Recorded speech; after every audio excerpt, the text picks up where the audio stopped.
Alright, what is going on, guys? HC Jams here, back with another Street Fighter 5 video, and in today's video it's going to be another matchup knowledge one. It seems that you guys are really enjoying these sort of things, so what I've decided to do is try to pump these out on a more frequent basis, more regular basis. Like I said before, because people do keep asking, I'm not going to do fully in-depth matchup videos because they can take up to an hour, 2 hours long in regards to what I know, and there's 29 characters, soon to be 30, so on and so forth, and I don't want to go through every single character because that would just take me centuries to do. But yeah, in today's matchup video we're looking at something regarding Nash in particular, more specifically something regarding his V-trigger, one of the changes it receives. I wouldn't say it's a big deal, I'd say it's rather minuscule, but I felt it's something interesting to know. I found this out when the recent update came out, 3.5, that came out a couple weeks back, sorry, tongue's twisted, and I noted it down as random. And I thought, alright, I'll come and revisit this at a later date. And a couple of days ago, I came to revisit this and try to look into more situations and scenarios. And I thought, yeah, let me just showcase this to the subscribers. So, yeah, without further ado, let me just double check my buttons are working. We'll jump straight into this. So, yeah, my buttons, they're alright. My stick is still, like, not functioning at 100%. I've got a new stick on the way, so I have to deal with this crappy stick anymore. But, yeah, what we're going to be looking at is Nash's V-Trigger 1. Sonic Move, the hide version. So the version or the V-trigger that teleports him right behind you, not above or above behind you, etc. It's the grounded teleport, basically. And a change that happened to the V-trigger recently, which I'll leave it on your screens right now, is Sonic Move, the hide version. I believe it is throw and projectile invincible from frames 1 to 3. And what we're going to be looking at with R.Mika is the throw aspect, because she doesn't have a projectile. If you really want to be finicky about it, I guess we can count her V-skill as some sort of projectile, or at least it clashes with them anyway. So let me just double check. I want to say it's wakeup 3. I want to say it's wakeup 3. No, that's the backdash. Let's see. I need to find this V-trigger. There it is. So that's the version we're going to be looking at. It's basically the grounded teleport when Nash goes behind you. So like I said, it's throw invincible from frames 1 to 3. So in layman terms, Nash can use it on wake up, and he can use it to escape pressure in certain block strings. That's basically what it means. And I was going over some general meaty setups, and I was like, right, where can Nash use this? Just hypothetically speaking, in case he tries to use it, or a Nash player tries to use it on their wake up or on defense, because it's a defensive option, right? It's an escape option. So as you can see, if you go for a brimstone and you dash up and do a brimstone, it avoids it, right? So that was clean. And I even done it EX brimstone, you know, dash up meaty brimstone again, like, okay, when it decides to come out. Yes, I done the brimstone, and again dash up EX brimstone, or a command grab just to check, and it's avoiding it, right? I even done it on block. Which version was it on block? Let me get into guard all as well. Right, that the one? No, that's Sonic Scythe. I want to say it is number 3. Yes, it is. So, like, even in a +2 situation, it's avoiding the command grab. Even drop kick, it's avoiding the command grab. So it's working. I was like, right, that's genuinely really good. I thought it was really good for Nash, a nice change. But what I decided to do afterwards was like, right, if it avoids command throws, let me check it avoids regular throws. So again, dash up brimstone, and then if you go for a regular throw, he doesn't avoid it. And you can clearly see it right now. I'll even go for a back throw as well. Dash up, same situation, but he's avoiding the command throw, but not the regular throw. Now, if you're looking for a logical explanation, I thought it was one of two things. The first reason would be, it's probably because of the extra active frame that throws received in arcade editions, because they went from 2 active frames to 3 active frames.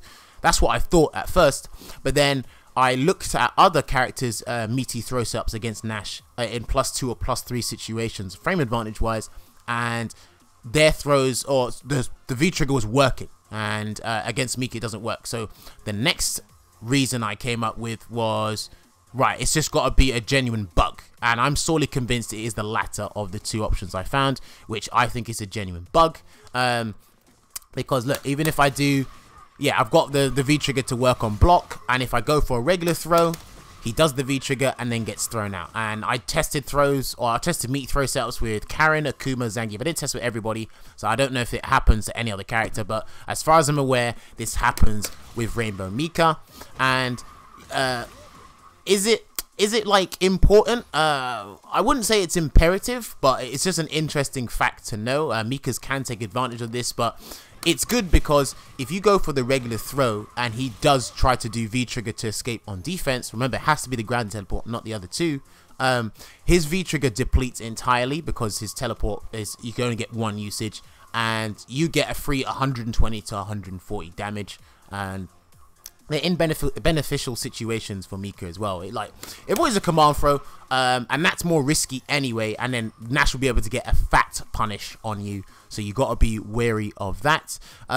Is it the end of the world for Nash? No, it isn't, because he does have other options. If we go for a, let's see, right, EX Sonic Scythe, let me make sure I've got it on both of them. Oh, sorry, let me do this. So if I go for a Brimstone and dash up command throw, EX Sonic Scythe works. If I go for a Brimstone again and dash up regular throw this time, EX Sonic Scythe works. And this is due to the fact that EX Sonic Scythe is throw invincible. I can't remember the exact frames, but it is throw invincible, so he can use that. However, it does cost 1 bar, and it's not strike invincible, so physical hits can get it. So that's a detriment on Nash's end, and this is a hard read sort of thing. So if the Nash player knows you're going to go for a throw, he can throw out his EX Sonic Scythe. But if I go for a strike, Mika can, you know, combo and confirm when my medium button decides to work. Yeah, it can combo into EX Shooting Peach, or even, you know, just get a setup or something. So that's a hard read from Nash. On Wake Up, it's the same thing. So if I go for a Brimstone and then go for that, I don't know why my medium punch is not working now, but let's see, there you go. So yeah, it's vulnerable to strikes. It is invincible to throws, but vulnerable to strikes, so he can use that option. Nash can also do, let's see if I've got this one correct. Let's see, oh no, that's the wrong one. Nash can also do a backdash as well, so he can avoid that. Oh, that's critical art. Where is the backdash? I'm trying to find out where the backdash is. Right.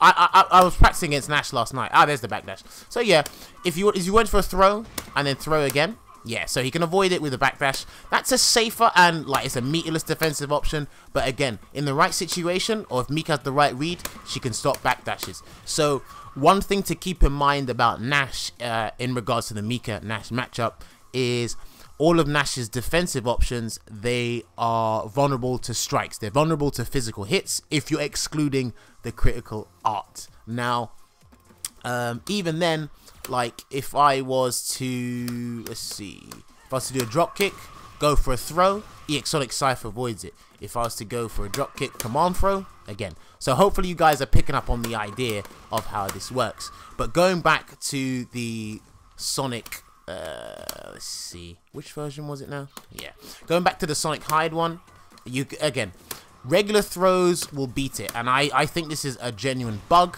but I wanted to let you guys know because this could be interesting in certain situations, especially when Nash is near stun or near death. He may decide to throw this out, so I just want you guys to keep aware of it, and also be on your toes about Nash's other defensive options, which I'll probably leave them in the description below.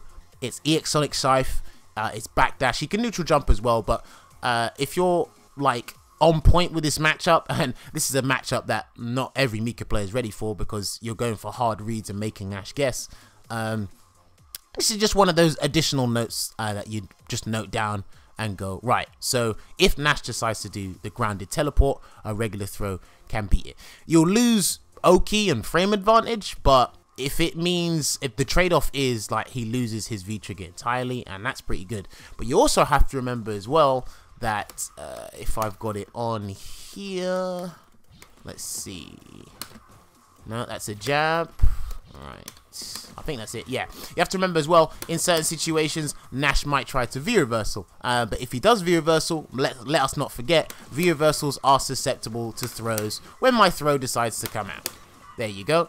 So you can do that, in this situation, I think he should escape. If he does an early V reversal, then he shouldn't get thrown. I don't know why it's not coming out, but yeah, it's a complete mix-up. I know it's like a mix-up when you're fighting R.Mika anyway, but it's a complete mix-up for Nash when you take into consideration that regular throws can actually beat his V trigger, the grounded teleport, which again, I think it's a genuine bug. I'll keep reiterating the point, but I don't know if Capcom intended that or not. But look, you guys can try it out in training mode yourself, or you can go and try out other characters, their meaty throw setups, and you can see that my point, or like you can see my point basically. But yeah, that is basically it. I'll leave all the necessary information in the description below. I will be back. I'll be trying to upload on a regular basis. It has been a while because real life stuff has taken priority at the moment, and I was playing another game which I recently finished up, so we should be getting back into Street Fighter uploads on a more consistent basis. So yeah, alright, so that's going to be it for the video. If you guys did enjoy the video and you haven't subscribed to my YouTube channel, you're more than welcome to subscribe. If not, it's not the end of the world. We can go about our day if you don't subscribe, because I'm definitely going to go about mine. If you want to follow me on the following social media outlets, they are in the description below: my Twitter and my Twitch, so you can quickly click the links and give me a follow. But like I said, hopefully this video has been insightful to you guys. This has been your boy HCJammers, and I will see you guys on the next Street Fighter 5 video. So until then, take care, guys.